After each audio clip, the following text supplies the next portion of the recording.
We are bound for a real treat. Overnight in Versailles at the Waldorf Astoria Trianon Palace Hotel. My name is Victor Cartin from Victor's Food and Travel, and I am in Paris, but I have decided to go and see Versailles as it should be done, with a two-night stay in this historical hotel, built in 1907. It has the perfect location, beautiful rooms, amazing swimming pool, fantastic restaurants. And here I am, enjoying my morning walk before going for breakfast. Breakfast is served in a beautiful conservatory overlooking the grounds of the Estate of Versailles. And where am I? Well, I am getting something very, very French. A beautiful omelette. Look at the thin layers of egg, simple filling, ham and cheese, a little herbs. It really looks good. Indeed, only a French cook can do justice to an omelette, and this is heaven. A 15-minute walk brought us to La Grille Dorée, the Golden Gate, the entrance of the palace. We are planning to spend the whole day at the palace and its grounds. We order online a passport. This is going to give us the chance to see the Hall of Mirrors, the gardens, the Trianon, Le Petit Trianon, and the farmhouse of the Queen. It is the 21st century, and we are welcomed with beautiful audiovisual effects on how the palace evolved throughout the centuries. But we want to go and explore the real thing. We are going to find the presence of Louis XIV everywhere. Le Roi Soleil, the Sun King. And this is my favorite portrait of him. It is a sculpture by Gian Lorenzo Bernini.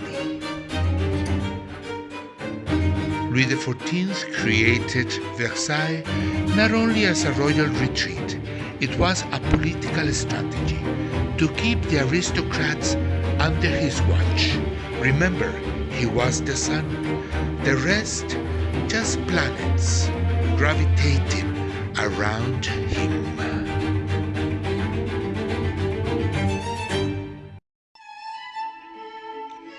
The Hall of Mirrors, 367 mirrors. It was originally an open terrace that separated the king's and the queen's apartments. Due to the exposure to bad weather, the terrace was considered inappropriate. It became obsolete and eventually condemned. The architect Mansart drew the plans to create this Galerie des Miroirs. The works lasted for about 6 years, and it was finally completed in 1684. Quickly, it became the most popular place for the members of the court. It was not only a place to see but to be seen. It was the room where the courtiers met and waited for the king to receive them. Imagine the long hours waiting, the small talk, the sneers, the gossip. As you can see, it was quite a waiting room. One side, views of the garden. In the other side, the reflection of it. You can picture those vain men and women of the 17th century checking their looks on the mirrors. It also was a ballroom, magnificent. It never disappoints. It lives to everybody's expectations.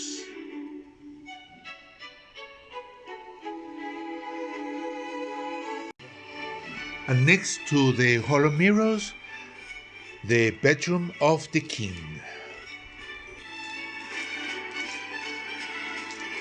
Another presence in the palace, the ghost of Marie Antoinette and her 3 children.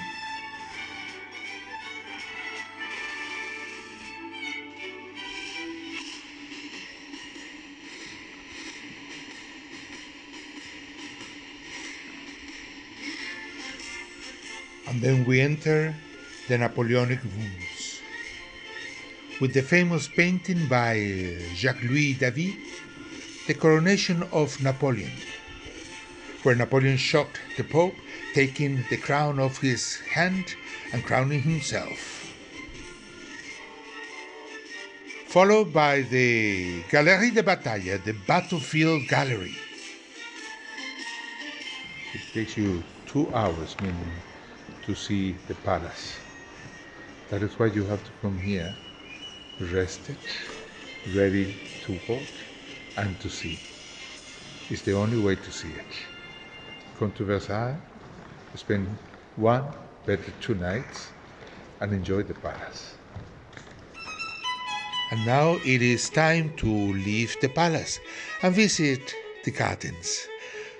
Located to the west of the palace and covering an area of 800 hectares. They are the perfect example of the formal French gardens, still following the patterns laid down by André Lenotre, the architect of Louis XIV. Follow the water and eventually you will get to Le Grand Trianon. After 2 hours visiting Versailles, and then about an hour and a half walking in the gardens, finally we arrived to the beautiful Grand Trianon. There was a little lodge that Louis XIV built for himself to have a more intimate type of moments during his life. So escaping the life of the court and the palace. And we have the passport that actually includes the visit inside of the Grand Trianon. So let's go and see it.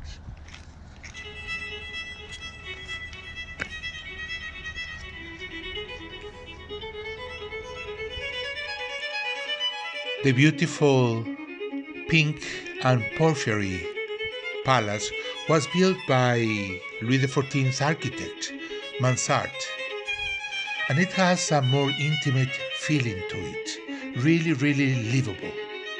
It is just one floor, gardens, perfect for a more intimate lifestyle. We are now in the peristyle, how Louis XIV called this courtyard. There was an open space that showed up the beautiful gardens and the palace. This was the place where Louis XIV will host very intimate dinner parties of no more than 80 or 100 people. Light meals will then follow other entertainment, plays, walks in the countryside, and who knows what else. And now we leave the beautiful pink palace and we head toward the most intimate of all the pavilions, Le Petit Trianon. It was designed by Jean-Jacques Gabriel by the orders of Louis XV for his long-term mistress, Madame de Pompadour. It was constructed between 1762 and 1768, but Madame de Pompadour died 4 years before its completion.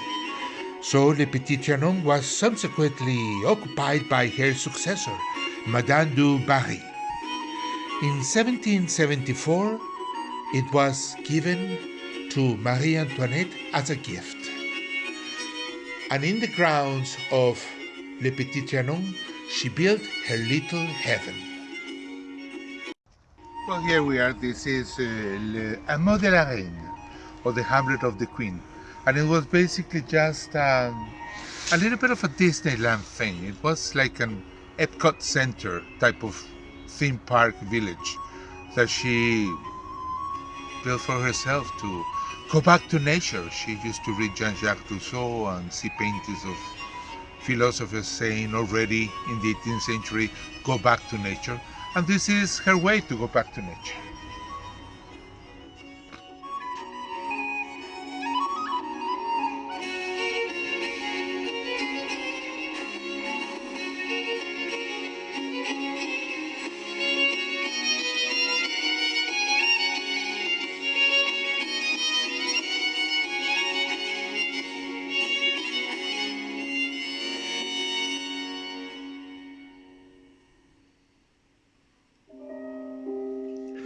and it is the end of the day. And only 20 minutes walk from Le Petit Trianon, we arrive to our hotel overlooking the Versailles Estate. What a perfect location to visit the palace. I hope that you enjoy this video. My name is Victor Cotton. Subscribe to my channel, Victor's Food and Travel. I hope to see you very soon. Bye bye for now.